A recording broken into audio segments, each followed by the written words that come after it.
insisto, siempre he admirado no solamente por su trabajo como documentalista, sino por tener verdaderamente un ideal.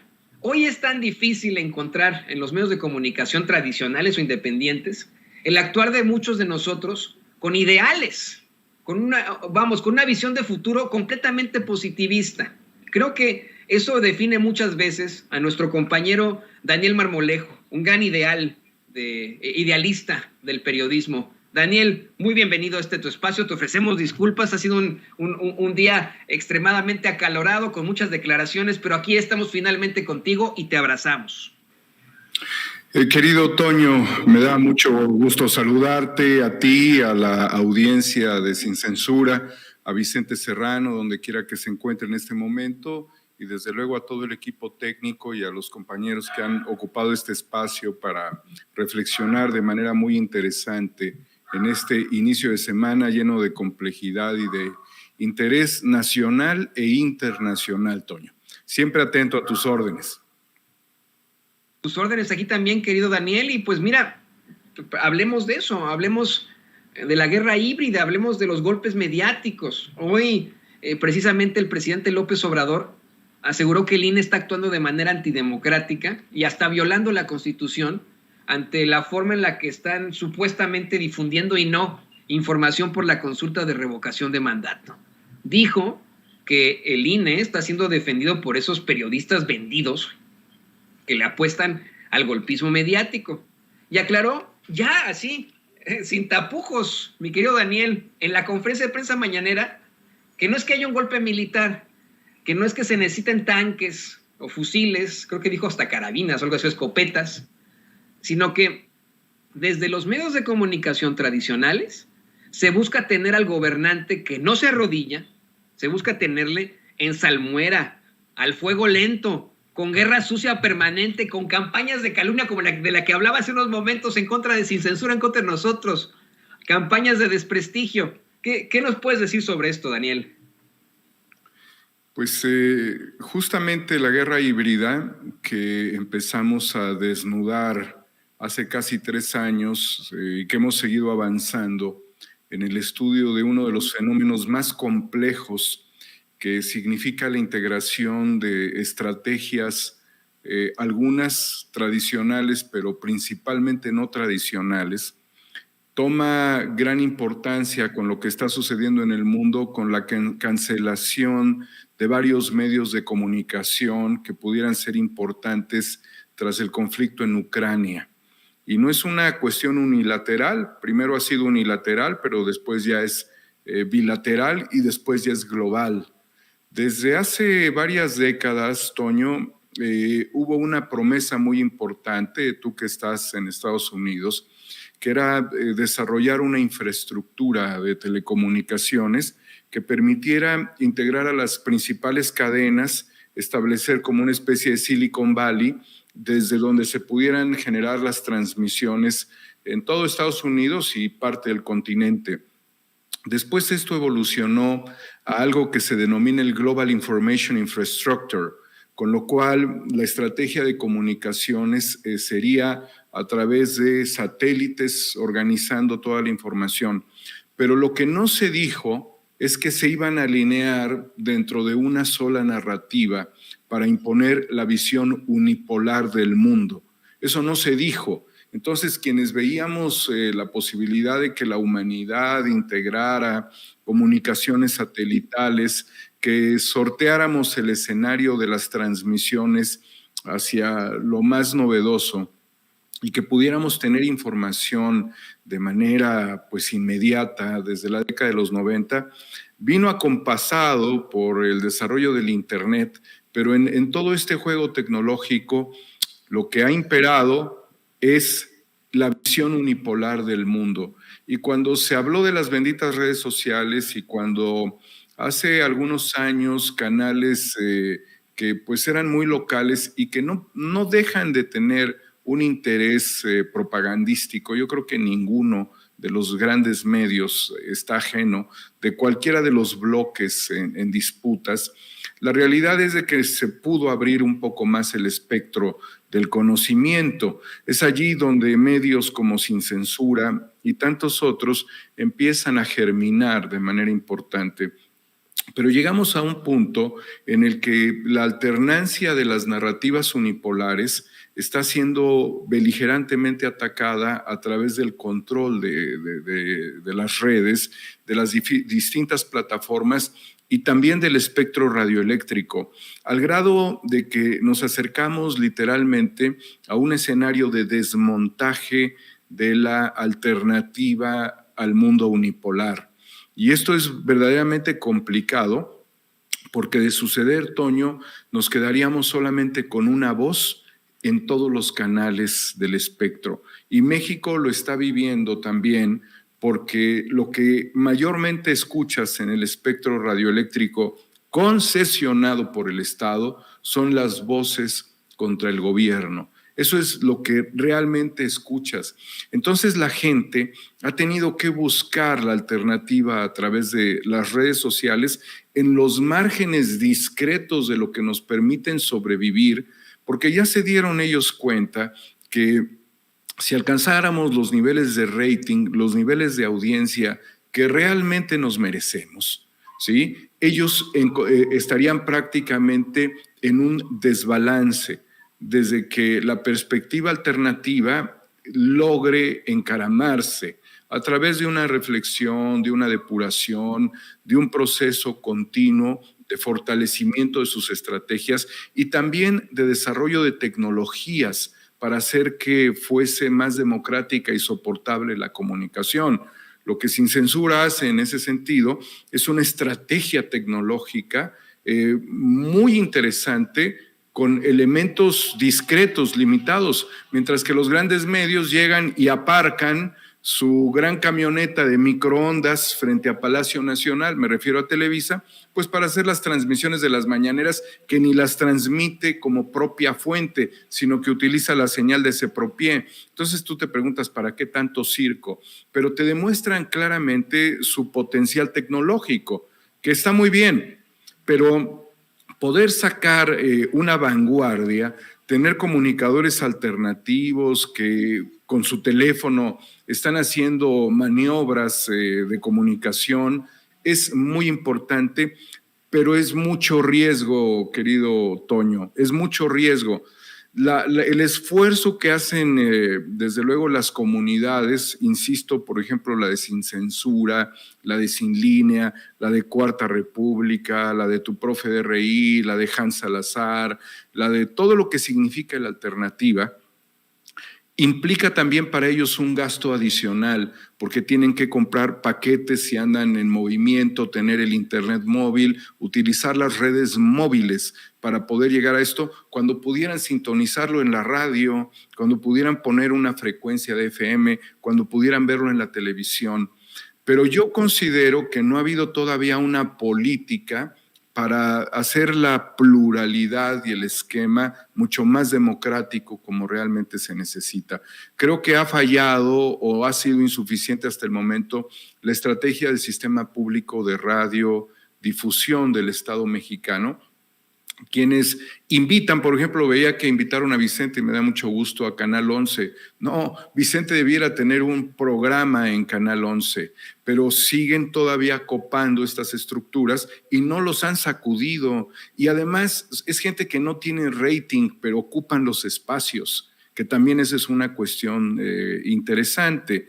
Date cuenta y pregúntate cuántos medios de comunicación ocupan sillas en las mañaneras estratégicamente porque representan los grandes medios y van a la aburridora o a dormir o a desviar o a tratar incluso de secuestrar al presidente con 1000 preguntas.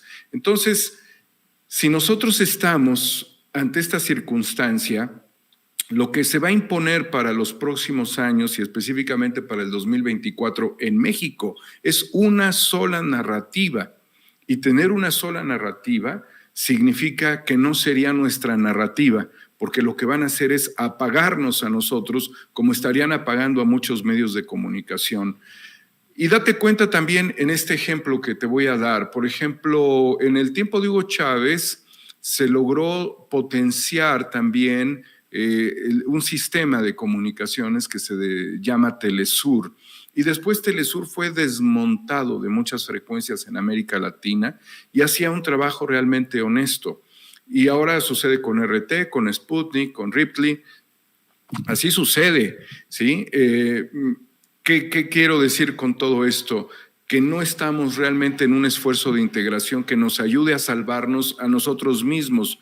Por eso estar aquí contigo, que estén los compañeros que me antecedieron, los que vengan, significa que estamos haciendo una fuerza de cohesión, no de coerción. Los que tienen los medios hacen fuerza de coerción, de abrumar al Estado. Nosotros estamos haciendo una fuerza de cohesión y algo fundamental es de que tendríamos que ser evaluados en el futuro como el germen del desarrollo de una conciencia política para México y para América Latina desde una alternativa que tampoco existía. El problema, Toño, no es ser alternativo. El problema es que siendo alternativos somos muy frágiles y estamos expuestos a la guerra híbrida. Por eso comentabas de los bots, de los trolls y de todas estas figuras que lo único que hacen es dañar la conversación. Y qué bueno que lo mencionas, porque constantemente piensan, querido Daniel, que tenemos un poderío al estilo Latinos, un poderío de, pues vamos, de conseguir personalidades, de desplazarnos a donde queramos, de grandes producciones como las que plantean precisamente en Latinos, o bueno, pues en todos los medios de comunicación tradicionales, cuando ya lo dejaste muy, muy claro. No tenemos esa situación, además somos bloqueados por YouTube, no tenemos ni siquiera los recursos, pero aún así, desde abajo, estamos buscando llevarle a la gente la verdad con justicia y en un ánimo absolutamente transformador. Y con esto le voy a pedir a don David que nos grabe, Dani, porque fíjate, el mismo presidente López Obrador dice que esta guerra mediática ni les ha funcionado a lo largo de los años, ni les va a funcionar. Pero es un hecho que en estos momentos están echando toda la carne al asador desde esa ultraderecha fascista para no solamente acabar con él, sino con todo el progreso que ha conllevado el hecho de echar a la basura la corrupción, el exigir que acaben los privilegios, el enfrentar a los que están precisamente en las esferas del poder.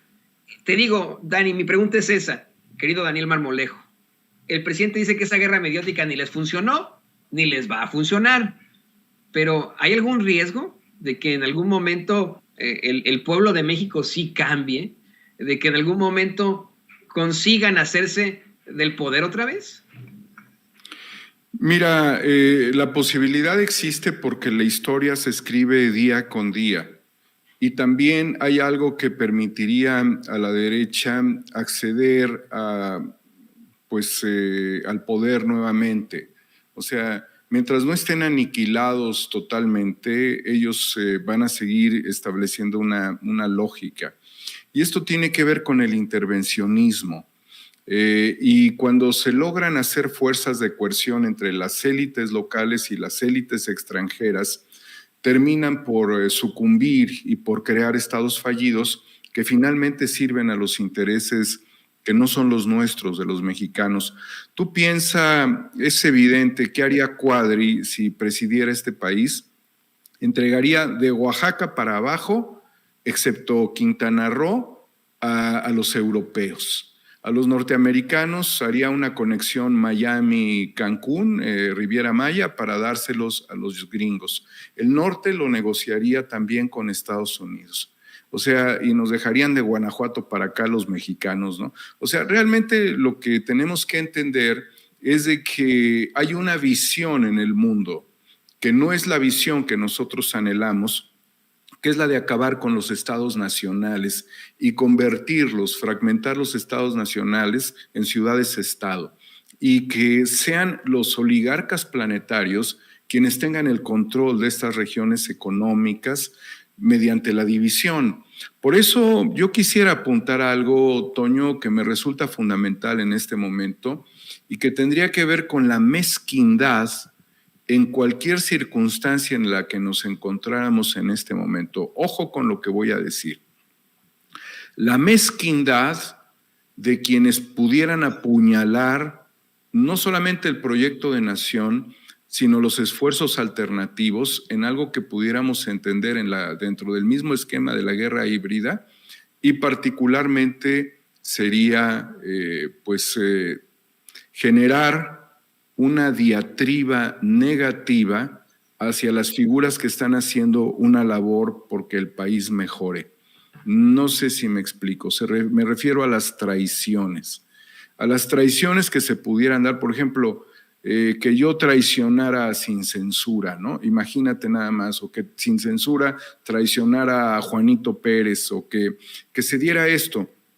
Allí nos enfrentaríamos literalmente al escenario más autodestructivo dentro del modelo alternativo. Yo aspiro a que todo se decante gradualmente, lo que está bien, lo que está mal, y que seamos críticos, pues siempre, desde luego, pero mucho cuidado, porque lo que ha sucedido también es de que generaríamos un conflicto interno que terminara por desafiarnos y dañar a las audiencias que realmente están buscando un camino de comunicación alternativo. La gente piensa en lo alternativo, pero si lo alternativo falla, imagínate nada más qué se le queda a la gente, ¿no? Vendrán actores que suplanten espacios bien logrados y alcanzados a través de mucho esfuerzo de comunicadores, pero estos a su vez terminarían por desvirtuar el trabajo. Y todo puede darse también como consecuencia de la guerra híbrida, del engaño, de la traición, y como se da en otras regiones, la guerra fratricida, como lo que se intentó aquí y se hizo con Rápido y Furioso, y se ha intentado de otras formas en el mundo, o las luchas idiosincrásicas. Debemos de tener mucho cuidado también, porque trepados en el columpio de la vanidad, pudiéramos estar jugando a provocar negativamente a actores que están haciendo un trabajo serio, un trabajo honesto, un trabajo incluso en las calles, y que contribuyan a la comunicación. Yo creo que los esfuerzos de integración que podemos hacer pueden funcionar o no. Eso no importa. Son misiones, objetivos, estrategias.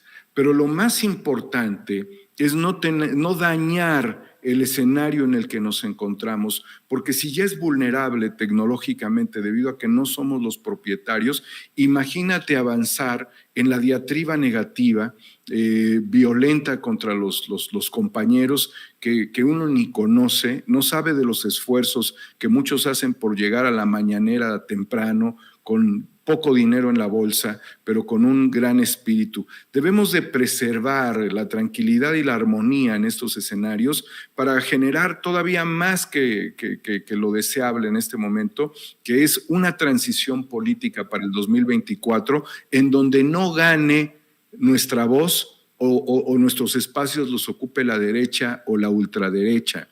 Por eso el llamado del presidente Toño al Parlamento de la forma en la que lo hizo, que es muy controvertida, indudablemente lo es, y es la primera vez que se hace de esa manera, y no lo hace la Cancillería, sino lo hace el presidente, es quitarse las máscaras respecto a lo que sucede en Europa con un fenómeno muy radical. Europa está dominada por los nacionalismos de la derecha y de la ultraderecha, ¿sí? Y que nosotros como sociedad caigamos en la tentación europea de darle mayormente en todos los parlamentos el espacio a la derecha y a la ultraderecha, significa perder el avance histórico del López Obradorismo. Estos estrategas de la guerra híbrida tienen analizado todo y pudieran estar moviendo tendenciosamente a determinados actores dispuestos a rompernos. Va más allá de los trolls y de los bots. Significa una lucha entre hermanos que tratarían de promover en el corto plazo. Por eso hay que estar muy atentos y blindarnos, porque ganar la narrativa de la alternativa significa muchísimo más, pero muchísimo más que ganar una posición con bots en latinos. Infiltrarse en la estrategia de lucha, de transformación, significa más que ser opositor en este momento. Eso es verdaderamente aterrador, querido Daniel Marmolejo, que en efecto la búsqueda final sea el dividirnos como sociedad. Se maneja una y otra vez, desafortunadamente, que esta polarización ha sido generada por el presidente López Obrador. Pues una generación que se viene, una polarización que se viene arrastrando ya de años. En un momento en el que el mexicano dijo, ya basta, ya estuvo bueno. Tú que estabas arriba, nos dominaste, nos mantuviste en la ignorancia, en la ignominia, pero ya estuvo bueno y te vas a la chingada. Y también podemos opinar nosotros, si no nos parece esto o aquello. No es que se haya generado con un movimiento político, es que, como bien lo planteas, podrían estar ya en este momento aprovechándose de esa pues situación que venimos arrastrando desde hace tanto tiempo para rompernos a los mexicanos. A nosotros que somos un pueblo unido, a pesar de los pesares, rompernos. Y creo que aquí tenemos que poner mucha atención a las recomendaciones y advertencias de Daniel Marmolejo. Pensar siempre en eso y buscar que el diálogo sea siempre por el bien de México, por el bien de nosotros, por el bien de todos los mexicanos. Querido Daniel, pues se nos fue el tiempo como agua, desafortunadamente. Tú que siempre tienes estos análisis tan fuertes, me deja siempre muy, muy sorprendido. Y por supuesto que me imagino que así como yo, que me llevo esto a reflexionar a lo largo de la tarde, así lo hará el público consentidor de Sin Censura, por lo que te pido que pues, nos compartas como siempre tus redes sociales para que la gente esté en contacto contigo. Muchas gracias, querido Toño. Agradecer el espacio de Sin Censura para participar. Felicitarlos permanentemente por el esfuerzo de integración a todo el equipo, porque todo el equipo está dándole cohesión y salida a la preocupación por nuestro país de alcanzar la plena democracia y la transformación. Desde luego que mis redes son Homo Ex Novo y 4A República, estamos en redes sociales. Solamente quisiera despedirme con una reflexión final, querido Toño. Así como tenemos que funcionar de manera organizada y fraterna, tenemos también que promover que América Latina en este momento pudiera convertirse en un polo dentro del mundo unipolar. Es una posibilidad de no ser destruidos país por país, nación por nación, de poder negociar estructuralmente con el Fondo Monetario Internacional. Está el Grupo de Puebla, está el Foro de Sao Paulo, hay muchos escenarios, espacios en donde conviven los intereses de partidos políticos y de gobiernos. Esta es una cuestión de gobiernos, pero también es una cuestión de instituciones y también es una cuestión de redes de comunicación, de periodismo alternativo, de trabajo de investigación, de defensa de las naciones. En ese sentido, yo creo que así como funciona Sin Censura, pudiera funcionar América Latina para ser una voz contra sus enemigos. Muchísimas gracias por la oportunidad y a toda la gente de este maravilloso espacio. Completamente de acuerdo contigo, Daniel. Convertirnos en esa la gran patria grande, lo digo con todas sus letras, con toda la intención de sonar reiterativo, de sonar pleonásmico, con tal de evitar que pues nos enfrenten los que sí tienen mucho poder y muchos intereses. Muchas gracias a Daniel Marmolejo por haberse sumado a esta transmisión. Y usted no se vaya a ninguna parte.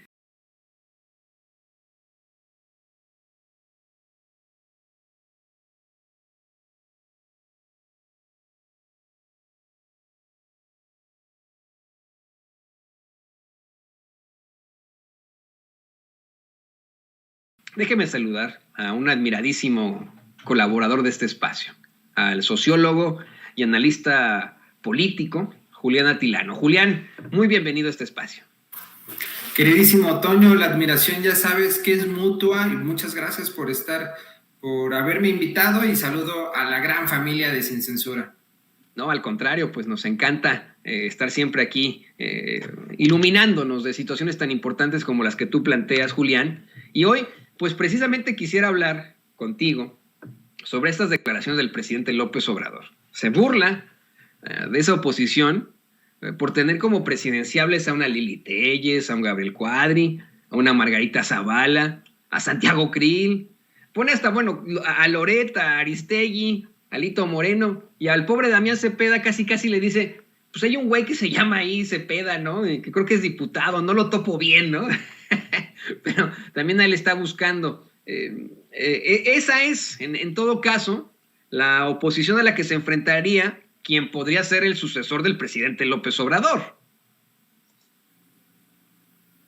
Así es, mira, de todas esas personas de esa lista, no se hace una, la caballada, o más bien dicho, la borregada está flaca de la oposición. A mí también me llamó la atención, a Cepeda ni siquiera sabe si es senador, si es diputado, no recuerda el nombre del presidente del PRI, y no es que sea de mala intención, simplemente es que son actores realmente relevantes. Históricamente los presidentes del PRI, cuando gobernaba este gran partido en el siglo XX, si ahorita preguntamos, díganme 4 nombres de presidentes del PRI del siglo XX, nadie va a saber, son actores irrelevantes. Vienen elecciones en 2022, probablemente Morena gane 5 de 6, entonces lo que estamos viendo sí es una intensidad de estos precandidatos de la oposición muy activos. Vemos a Lili Téllez, que desde que comenzó a tuitear, desde que comenzó a lanzarse en contra del presidente de la República con esa, pues con ese enojo, como se le caracteriza a Lili Téllez, pues era claro que buscaba la candidatura. Incluso cuando alguna encuesta ahí pedorra sale, saca que ella se encuentra entre los aspirantes, pues ella al otro día sale a cacarearle, decir, ya ven, yo sí puedo ser la candidata, pero lo que vemos es que no hay candidaturas en la oposición. Podemos pensarlo por partidos. En el PAN va a haber una disputa fuerte, y justo, mira, esto le conviene mucho a la 4T porque no solo está desdibujada, no solo está moralmente derrotada la oposición, sino también va a haber conflictos dentro de la propia oposición, porque lo que buscan es una candidatura de unidad. Si vemos entonces que en el PAN está Lili Téllez, está Cepeda, está Santiago Krill y está Margarita Zavala, son 4 que quieren ser candidatos del PAN. En el PRI puede ser que sea Alito Moreno. El PRD prácticamente no existe. MC tiene 2 candidatos conocidos o 3, pero parece que no van a ir en coalición con el PRIAN. Entonces, pues lo que estamos viendo es en este momento el avance de una caballada flaca, pero imagínate, Antonio Toño, cuando sea la elección para definir el candidato de unidad que va a estar presionando Claudio X y se empiecen a pelear, pues va a ser fantástico ver cómo pues, se están sacando los ojos entre ellas y entre ellos. Y Julián, con esto le pido a David que nos grabe. Sí, en efecto, ¿no? Es una caballada, una borregada muy flaca, como tú mencionas.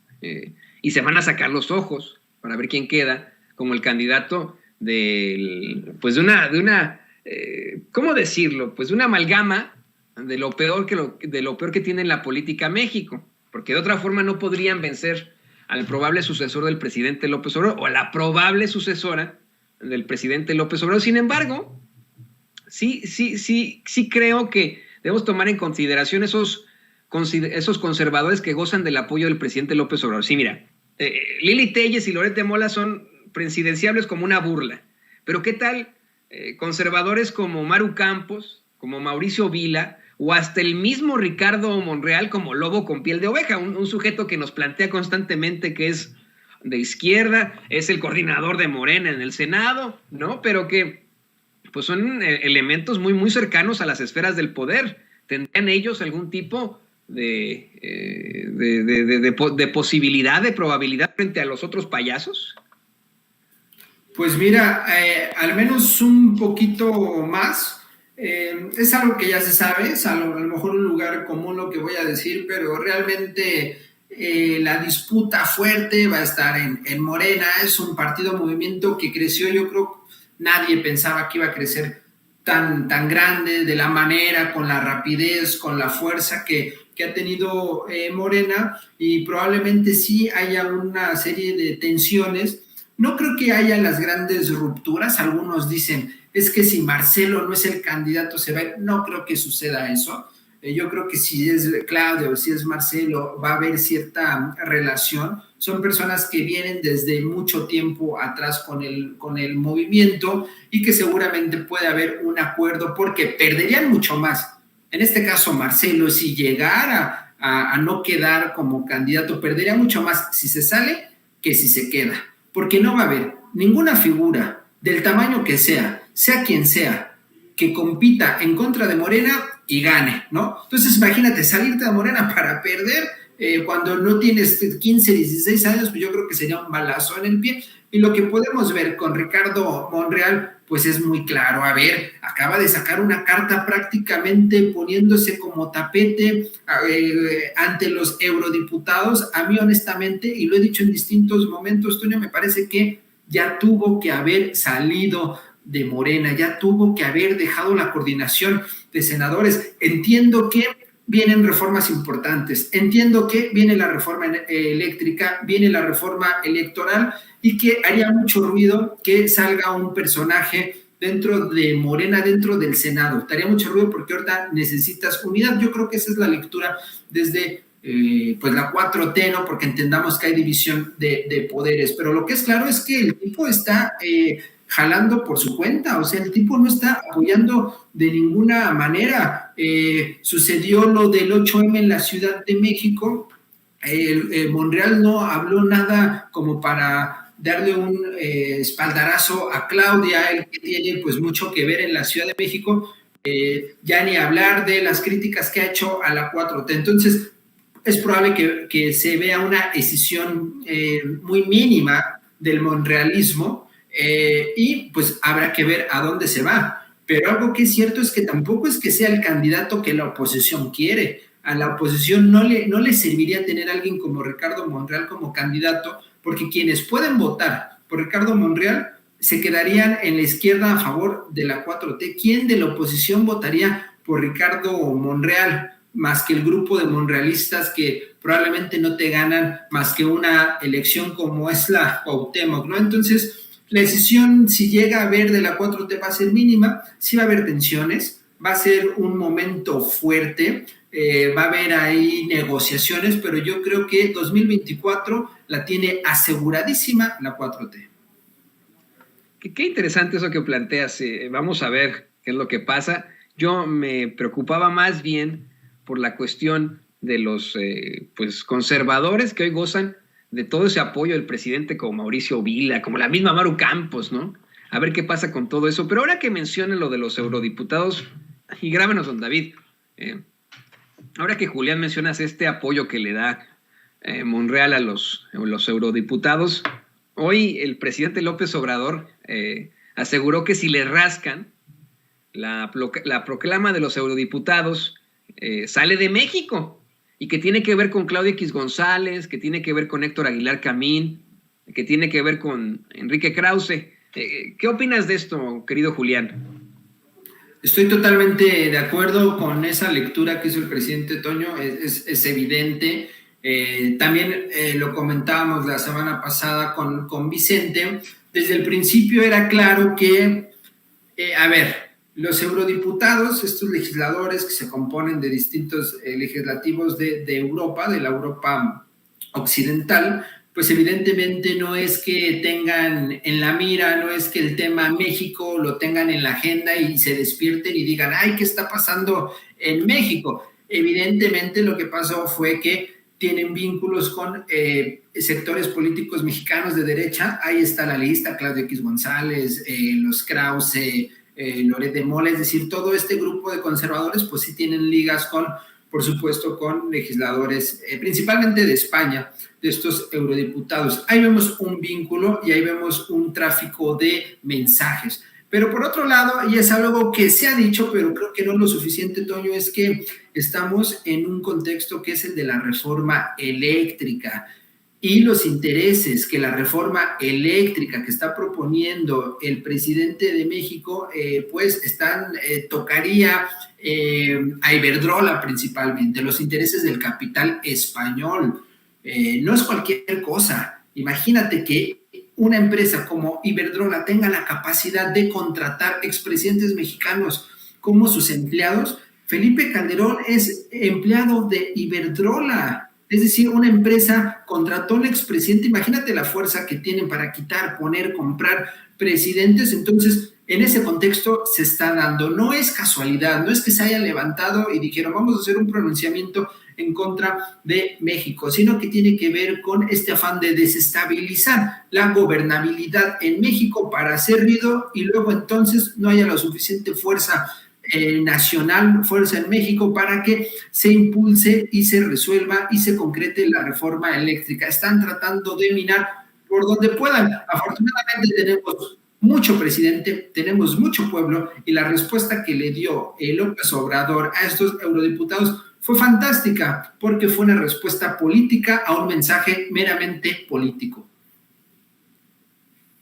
Así es político y yo, si me lo permites, ni siquiera estaría abundando más en estas cosas que pasan desde Europa. Es como que parte de la forma de los eurodiputados de justificar su salario, decir, ay, estamos haciendo algo, ay, acabamos de hacer una determinación sobre México, aunque seamos ignorantes al respecto o sesgados al respecto, ¿no? Es verdaderamente lamentable. Pero querido Julián, muchísimas gracias por tu análisis, como siempre, aquí en Sin Censura. Hay muchos comentarios de nuestro público consentidor. ¿Por qué no nos compartes tus redes sociales para que la gente se ponga en contacto contigo? Querido Toño, muchas gracias. Ya sabes, a la orden. Me pueden seguir en @JuliánAtilano en Twitter y todos los jueves en Señal Tlatelolco en las redes del PUEX de la UNAM. Ahí lo tiene usted, el queridísimo y admiradísimo sociólogo y analista político Julián Atilano. Julián, muchas gracias. Aquí en Sin Censura. Y mire,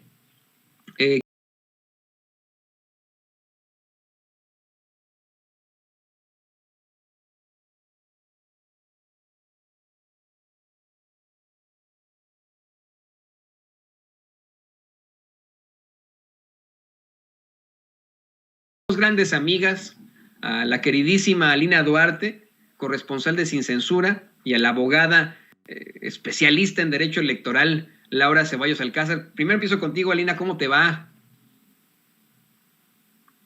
Hola, ¿qué tal? ¿Cómo estás, Toñito, Laura? Pues yo bien aquí ya lista, como cada lunes en esta mesa de análisis, saludarte. Qué gusto, hace mucho que no coincidíamos, Toñito, en esta emisión. Te mando un gran abrazo y pues bueno, aquí estamos atentas para el diálogo, para el debate.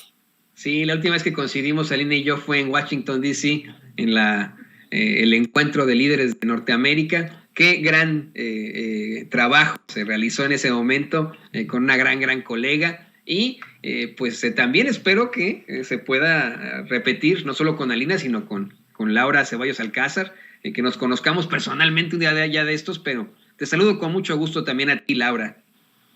Hola, Toño, buenos días, querida comadre, qué bueno que ya estás de vuelta. Te extrañamos hace 8 días, pero sabíamos que estabas en una misión en Venezuela. Un abrazo a Toño, a don David, a Ceci, a todo el auditorio y a mi querida comadre, un beso grande. Muchas gracias por estar en esta mesa de los lunes. Muchas gracias.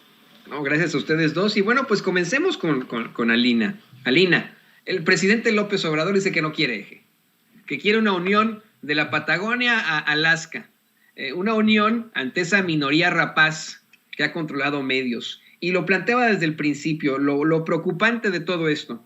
¿Estarías de acuerdo conmigo en estar, vamos, claros acerca de lo que nos planteaba el experto economista Rodrigo Benedict, que el crecimiento de esos intereses económicos responde directamente a la ultraderecha? Es más, la ultraderecha y el fascismo en el mundo y su crecimiento responde directamente a los intereses económicos.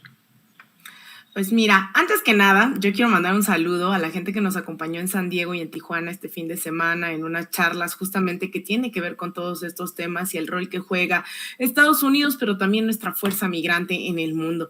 Yo estoy totalmente de acuerdo, ¿no?, con esta hipótesis en donde las fuerzas pues de ultraderecha, ¿no?, el fascismo tiene un claro interés en la guerra, ¿no?, en la desigualdad.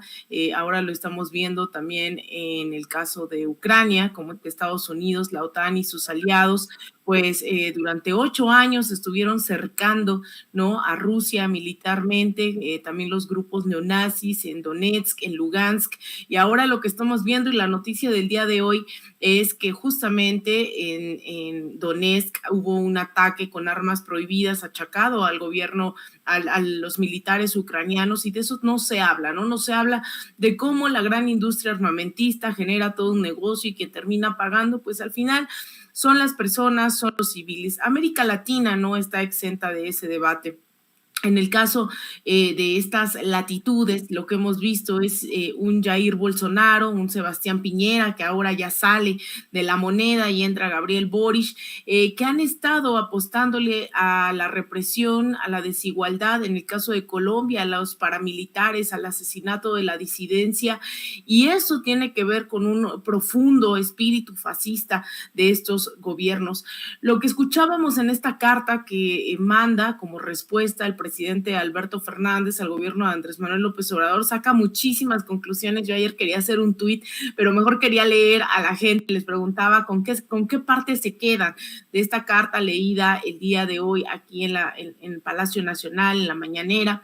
Hay muchas vertientes, ¿no?, de los discursos. Es claro, un Alberto Fernández que se siente muy cercano a la administración de Andrés Manuel López Obrador, un Alberto Fernández que además, hay que decirlo, tuvo confrontaciones serias internas contra no solamente la militancia, sino también la expresidenta Cristina Fernández de Kirchner, porque justamente se estaba aliando a grupos más de centro izquierda, de centro derecha, y entonces las elecciones intermedias fueron una sacudida para el gobierno argentino, a mitad además de una crisis, ¿no?, que ha generado, pues no solamente en Argentina, sino en muchos países, y que curiosamente eso no se rescata en el caso de México. El caso de México es muy poco el apoyo que se le ha retirado a mitad de una pandemia, pero el gobierno argentino sí sufrió las consecuencias de una gestión que, pues obviamente después de absolutamente toda privatización de un gobierno como el de Macri que la antecedió, después de una deuda brutal con el Fondo Monetario Internacional, claro que hay una profunda crisis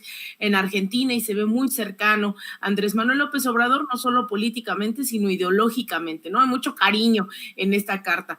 Y también ubicándolos en este espectro ideológico, lo que vemos es no solamente encuentra, ¿no?, esta cercanía con Andrés Manuel López Obrador, sino que ya está anunciando lo que quiere ser este eje, ¿no?, de ganar las elecciones el próximo 2 de octubre, Lula da Silva en Brasil. Dice que es el más grande líder que ha tenido América Latina, y un poco lo vuelvo a ubicar ideológicamente en este espectro más de centro izquierda, ¿no?, una izquierda más liberal, que se le olvida también que hubo un Fidel Castro, que se le olvida que hubo un Hugo Chávez, ¿no?, que marcaron tajantemente también la política en América Latina, y atreverse a decir que fue Lula también habla, ¿no?, de esas posturas. Lula también, alguien muy progresista, sacó a millones de brasileños del hambre, ¿no?, les dio educación, alfabetización, un gobierno sumamente progresista que, bueno, deja a Dilma le dan un golpe de Estado. Y lo que vemos ahora es la llegada de la ultraderecha, claro está, con Jair Bolsonaro, y veremos próximamente, no me queda duda, la victoria de Lula da Silva en octubre, a menos, claro está, de que se le asesine, ¿no? Y es algo que está sobre la mesa hoy en Brasil.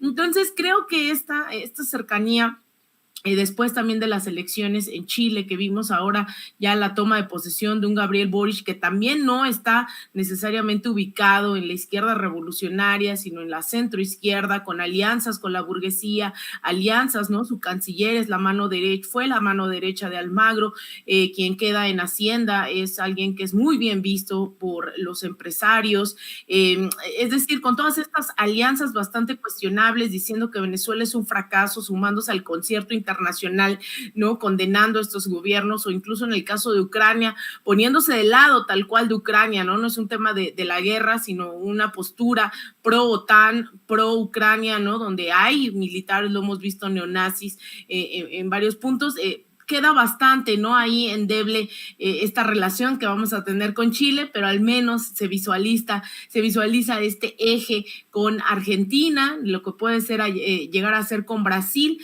y también las elecciones del día de ayer en Colombia, donde en el Senado, en el Congreso, avanza las fuerzas progresistas y el próximo mes de mayo podría ganar Gustavo Petro. Yo creo que esta nueva alianza daría un nuevo contexto a la izquierda latinoamericana, Toño. Qué bueno que mencionas lo de Petro. A mí me dio un gusto impresionante, querida Lina, haber escuchado este avance en un país que se ha enfrentado a terribles niveles de desigualdad, de pobreza y por supuesto de violencia, precisamente por lo implantado que está el conservadurismo. Colombia, no sabes el gusto que me daría que en algún momento sí pueda existir un líder de la izquierda en ese país. Y le pido a don David que nos grabe, para ahora pedirte a ti, Laura, tu comentario. En los sexenios pasados nos pintan un México a la vanguardia en la economía y hasta en los derechos humanos, ¿no? A la vanguardia en cuanto al desarrollo y tonterías así, cuando pues en la realidad se dispara la desigualdad, se dispara la violencia y por supuesto ni derechos humanos ni nada, ¿no? Considerando cómo actuaron nuestros expresidentes con su despreciable neoliberalismo, ¿podríamos hablar de un fascismo en México, en esta lucha absoluta de la ultraderecha de implantar su idea, no solo en México, sino en todo el mundo? Fíjate, Toño, que en la mañana, después de la mañanera, siguió corriendo las publicaciones en el YouTube y me apareció esa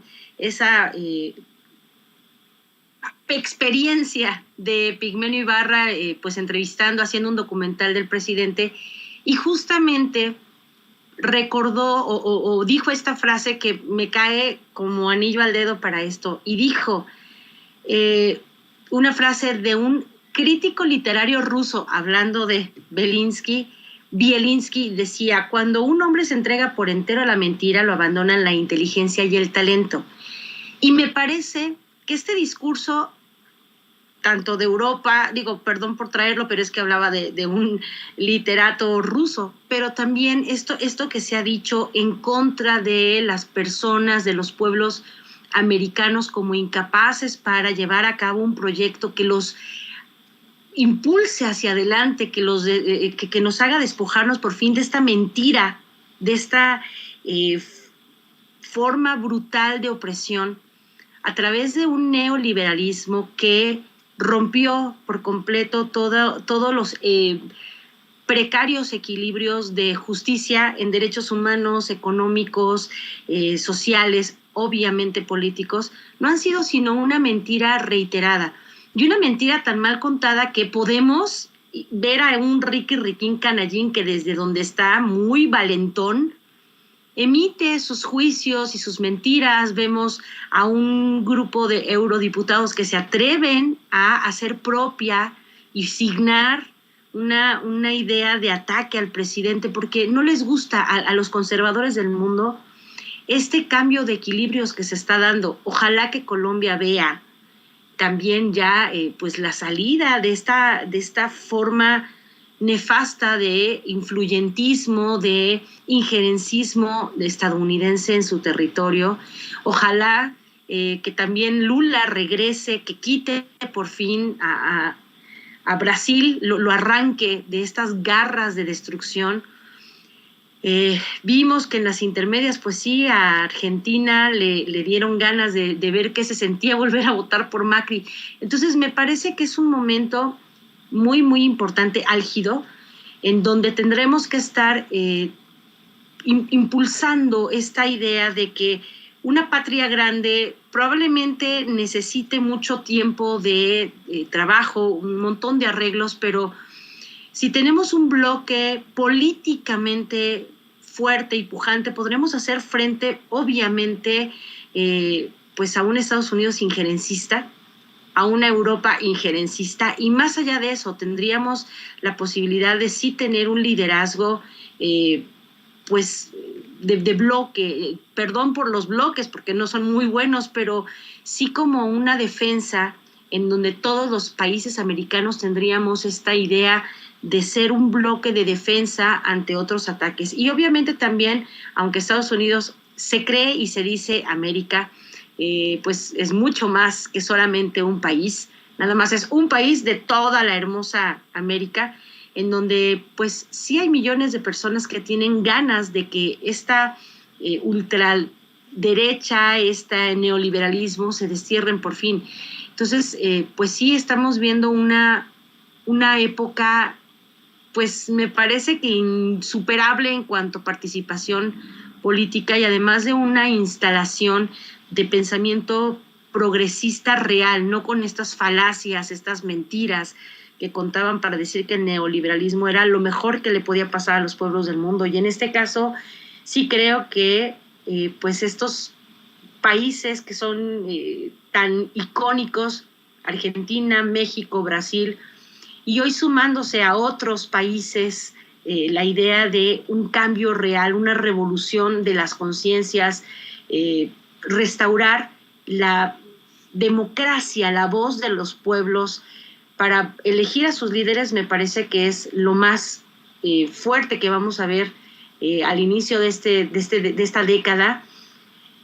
Y creo que urge de verdad que esta carta, que además es buenísima en respuesta del presidente Fernández, sea muy, muy difundida, porque es el reconocimiento a un liderazgo regional, pero también a nivel de humanismo, a nivel de entender que las culpas que están pagando hoy los países latinoamericanos, México, Brasil, Argentina, a nivel económico y político, no son sino el resultado, la consecuencia de una gravísima enfermedad llamada neoliberalismo y del que nos estamos deshaciendo con muchos trabajos, además, después de una terrible pandemia que ha dejado al mundo encuerado en cuanto a la idea de que el neoliberalismo era lo mejor. Así que bueno, pues esperemos que sea, digamos, que el principio del fin, y estamos atentos en una ventana enorme llamada Latinoamérica. Esperemos que sí sea la patria grande, como bien dice Dani De Vita. No, y sabes qué, Laura, la verdad es que ha quedado muy, muy clara pues el fallo, el gran fracaso del neoliberalismo en el mundo, no solo en México, no solo en Estados Unidos. En Estados Unidos ni siquiera se aplicó un neoliberalismo per se, porque hasta cierto punto el gobierno no deja que las empresas hagan y deshagan como hacen y deshacen en México, como hicieron y como hacen y deshacen en Argentina, en Brasil, en España, ¿no? O sea, hay cierto bloqueo, cierto tope, ¿no? Incluso acá, ¿no? Pero es una situación que quedó clara desde un principio. Y le voy a pedir a don David que nos grabe, compañeras, para hacer un cambio de tema con algo que yo considero es extremadamente preocupante. El pseudocomunicador Pascal Beltrán del Río abiertamente emitió un tuit para hablar en contra de la participación en la consulta popular para la revocación del mandato. Ahí se lo está poniendo don David en pantalla. Dice: es necesario correr la voz de que abstenerse de votar en la consulta de revocación no trae ninguna consecuencia para el ciudadano. No pierde derecho alguno y tampoco pierde su tiempo en domingo. Abstenerse es su derecho y alternativa ante la manipulación. Bueno, el tipo, usted lo sabe perfectamente, ha incurrido en una serie de irregularidades periodísticas, se le pueden llamar así, ¿no? Es desafortunadamente el director de Excelsior y ha sido señalado por su evidente vínculo a las esferas del poder. Yo siempre he dicho, queridas compañeras y público consentidor, que sin importar nuestras ideologías, es completamente legítimo que un periodista pueda o no ejercer su idea de vida, su ideología, valga la redundancia. Pero, en efecto, Pascal Beltrán del Río ha sido exhibido, así como, no al nivel de un Carlos Loret de Mola, pero muy al estilo, con una serie de situaciones irregulares dentro del supuesto periodismo que ejerce. Y bueno, pues es además alguien citado constantemente por su gran amigo Chumel Torres, José Manuel, o José María, si no bueno, José Manuel Torres, me parece, tiene otro apellido, bueno, lo supimos hasta que Berta Carabeo lo denuncia pues vamos, esos ataques a las mujeres. Pero ese es otro tema. A mí me parece verdaderamente preocupante que precisamente se une a una campaña en contra de la democracia, en contra de la voz del pueblo, que sea un sujeto que esté llamando a abstenerse a votar. Imagínese usted, eso por un lado. Por el otro, del otro lado de la moneda, tenemos a un Damián Alcázar.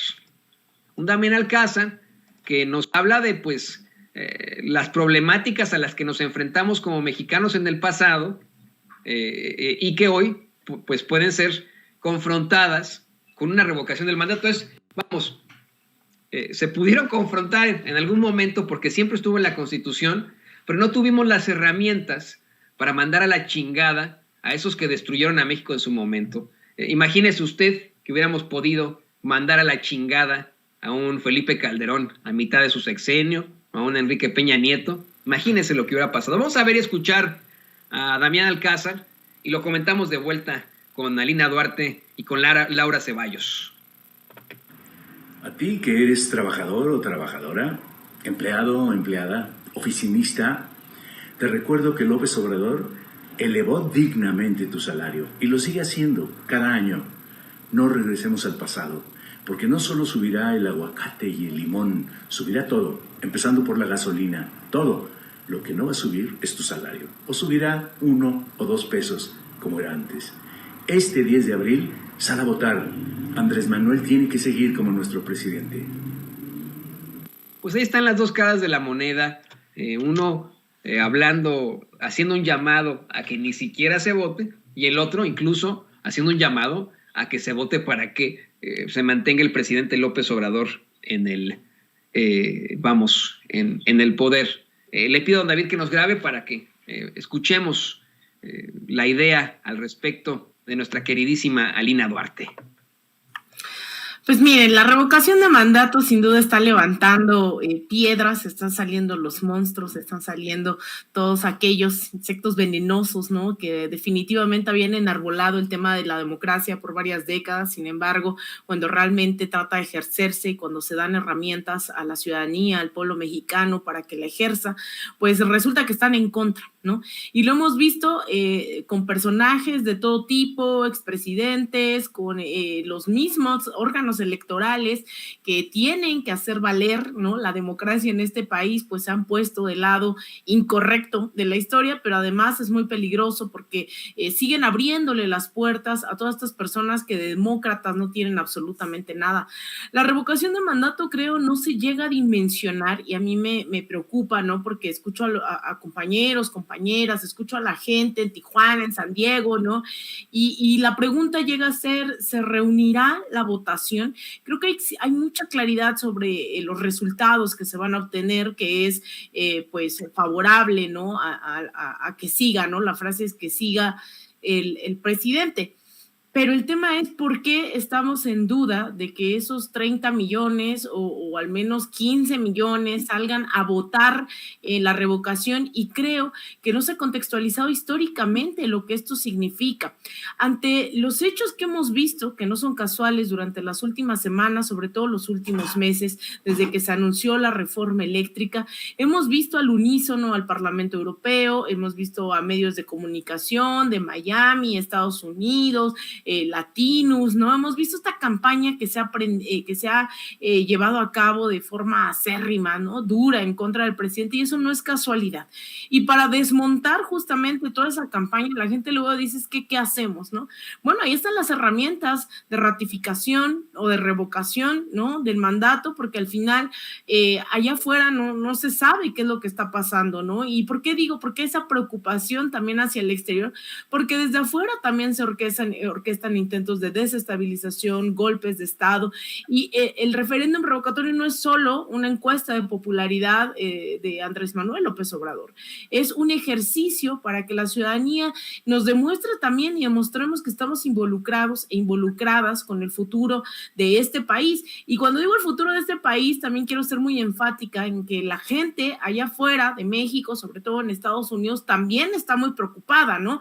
Y yo trato de decir, bueno, vámonos quitándonos también bien esas fronteras, porque hay gente que quiere aportar dentro y fuera de México para el futuro de las siguientes generaciones en este país. Entonces, creo que si dimensionamos a qué nos enfrentamos, ¿no? Sobre todo a un gobierno que demuestre nacional e internacionalmente que cuenta con el apoyo popular, eso es un gran mensaje, no solamente de apapacho, ¿no? Como lo quieren hacer notar, de berrinche del presidente.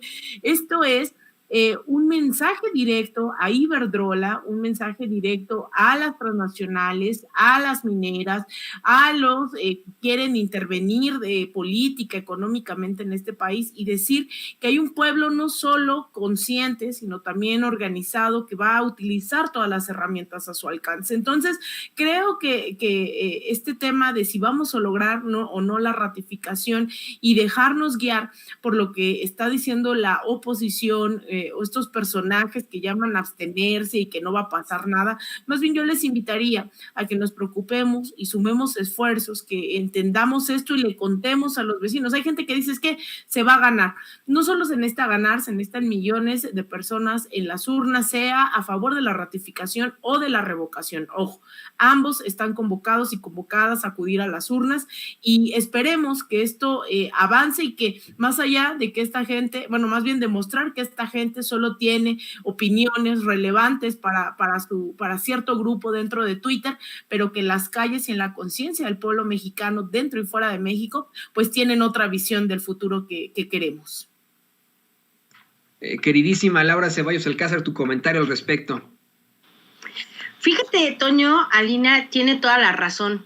El ejercicio previo en donde ella fue promotora incansable, qué bárbara, mis respetos, querida comadre, este ejercicio de solicitar el apoyo para que se llevara a cabo el ejercicio de voto para quitar para enjuiciar a los expresidentes, es una muestra muy clara de que si la gente se le convoca, pues acude.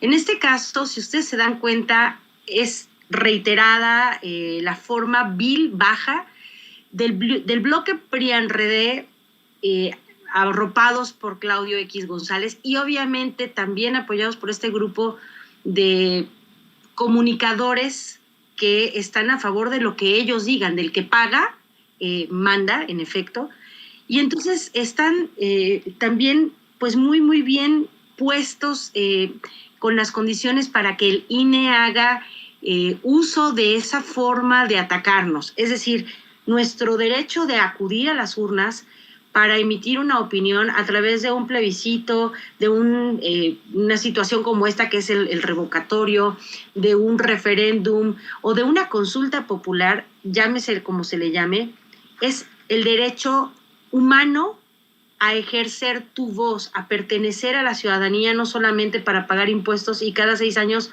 o cada 3 para elegir a un gobernante. Entonces, cuando vemos a un grupo de periodistas encabezados un día por Pascal, otro día por, bueno, Chumel no es periodista, bueno, es apenas un estandopero, con una cédula de algo de mecánica. No estoy denostando a los mecánicos, simplemente que hoy se hace presentar como el ideólogo de la derecha, de los conservadores, y su cédula es de mecánico, pero él, yo no creo que nunca haya ejercido, más bien pasó de estandopero a ideólogo. Entonces ese es el tipo de formación que tiene, por tanto no podemos esperar nada mejor de alguien que cuenta chistes y se burla del público para sobrevivir.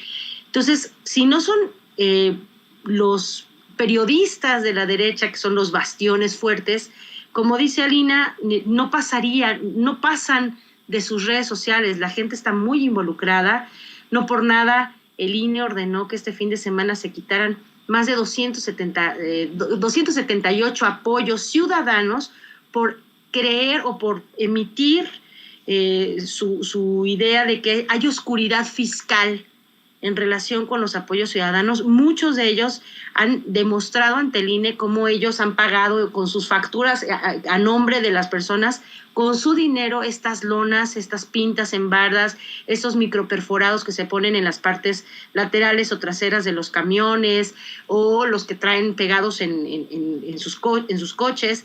Entonces, la gente ha demostrado que no hay la oscuridad que el INE dice, que no hay nada prohibido para los ciudadanos, y eso quiero aprovechar que se entienda muy bien. La ley de revocación de mandato y todas las leyes, los cuerpos legales que robustecen o que forman parte de la legislación encaminada a el INE, a los procesos electorales, hablan de propaganda y se refieren a ella en cuanto a que es una difusión pagada, ya sea que el medio le pague a la persona porque quiera que aparezca como parte de su repertorio de comentaristas, por decir, o bien que el entrevistado pague una campaña de publicidad. Cuando hay dinero de por medio, a eso se refiere la propaganda. Cuando es una opinión, así sea de un diputado, si lo hace desde su persona normal, sin que haya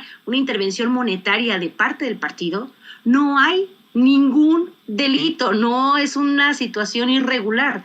Es más, un diputado podría mandar a imprimir su lona y ponerla, que rodee su casa, que la ponga, que envuelva su coche con la lona, y no pasa nada, simplemente porque es de su dinero, no hay una propaganda de parte del partido.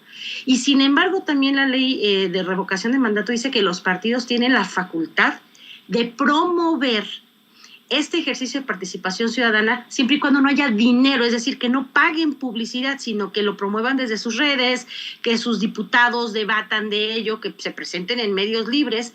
De eso se trata, la promoción y difusión. Y ningún ciudadano tiene la prohibición para hacer esta difusión.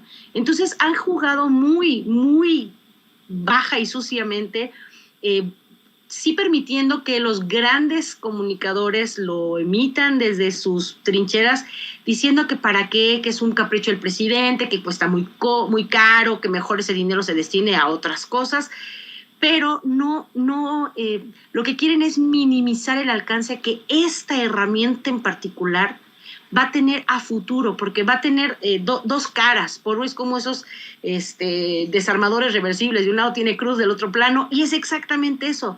Por un lado va a ser nuestra herramienta para quitar a un usurpador, genocida, como los conocidos que tenemos en el pasado, y al mismo tiempo va a ser un seguro, como estos acuerdos prenupciales con los que la gente dice, bueno, el día que tú te pases de lanza, yo a ti te voy a ejecutar estas cosas, igualito. Va a ser la forma en que nosotros le digamos al siguiente presidente, no se te ocurra pasarte de lanza, pasarte de rosca, porque tenemos una herramienta con la cual te vamos a mantener a raya. Y además espero que suceda, espero que en la reforma electoral a la que sí me voy a apuntar, nos permita también llegar no solamente al presidente, sino a otros funcionarios que son electos por la gente como diputados, senadores, presidentes municipales, gobernadores, porque es necesario que la ciudadanía haga valer su voto. Entonces, a los descalificadores como Beltrán del Río, pues justamente esa es la idea, quitarnos la forma de defendernos de los malos gobernantes, porque para lo que a ellos les funciona es un Felipe Calderón, un Peña Nieto que les retacaba la boca y los bolsillos de dinero para que hablaran bien o callaran de las cosas malas que pasaban. Entonces, no podemos esperar nada bueno de ellos, y nosotros como ciudadanos tenemos la obligación, estamos a menos de un mes, así que por favor difundan por todas sus redes. Hay que salir a votar para que esto funcione, y como dice Alina, la gente tomará la mejor decisión, pero el ejercicio en sí es el que vale la pena. El saber que nosotros vamos a instituir como parte de nuestra voz, de nuestra fuerza ciudadana, el ejercicio de revocación de mandato. Queridísima Laura Ceballos Alcázar, por favor, compártenos tus redes sociales después de este gran llamamiento y gran comentario. Compártenos, por favor, tus redes sociales para que la gente se ponga en contacto contigo. Pues bueno, me pueden encontrar en Sin Línea MX, ahí estamos haciendo nuestros esfuerzos para difundir esta cantidad enorme de cosas que le están pasando buenas a México y que grandes comunicadores insisten en silenciar. Entonces me pueden encontrar en Sin Línea MX, en Radio Numancia, que somos estaciones hermanas, y también en mi Twitter como @CeballosLaura, Y en Facebook como Laura Ceballos, o sea, volteado. Y bueno, le aprovecho para invitarlos hoy a las 8 de la noche a que nos acompañen en Sin Conservadores. 8:10 de la noche en Sin Conservadores va a estar nuestro admirado y querido Pedro Miguel hablando de hasta cuándo termina la cuarta transformación, con el Chato Carreón, con Pepe Arias y con Eric Gutiérrez. Así que muchas gracias por el espacio y gracias por el gol. Muchas gracias. No, gracias a ti, querida Laura. Muchísimas gracias. Y por favor, ahí esté pendiente de las redes de Laura Ceballos Alcázar. Usted lo sabe perfectamente, abogada especialista en Derecho Electoral y colaboradora de Sin Línea. Amigos, amigas, regresamos en breve. Pero mientras seguimos hablando sin pelos en la lengua, sin censura, usted puede suscribirse a nuestros 3 principales canales en YouTube. Sin Censura Media, en donde tenemos más de 1.600.000 suscriptores. Sin Censura TV, en donde tenemos más de 1 millón de suscriptores. Y en Sin Censura Presenta, en donde queremos llegar muy pronto a los 100,000 suscriptores. Si usted ya está inscrito en Sin Censura Media, suscríbase en Sin Censura TV. Si ya está suscrito en Sin Censura TV y Sin Censura Media, suscríbase a Sin Censura Presenta. Recuerde que es gratis, no tiene que sacar un solo centavo de su bolsillo para apoyarnos. Dele clic en la campanita para que los señores y señoras de YouTube envíen las notificaciones cuando estemos transmitiendo en vivo y en directo o estemos subiendo videos. También nos puede seguir en Twitter en @Vicente Serrano y hasta en Instagram. Ojo, también estamos en Instagram. Son nuestras redes sociales y con el apoyo de ustedes seguimos creciendo, porque con ustedes todo, sin ustedes nada.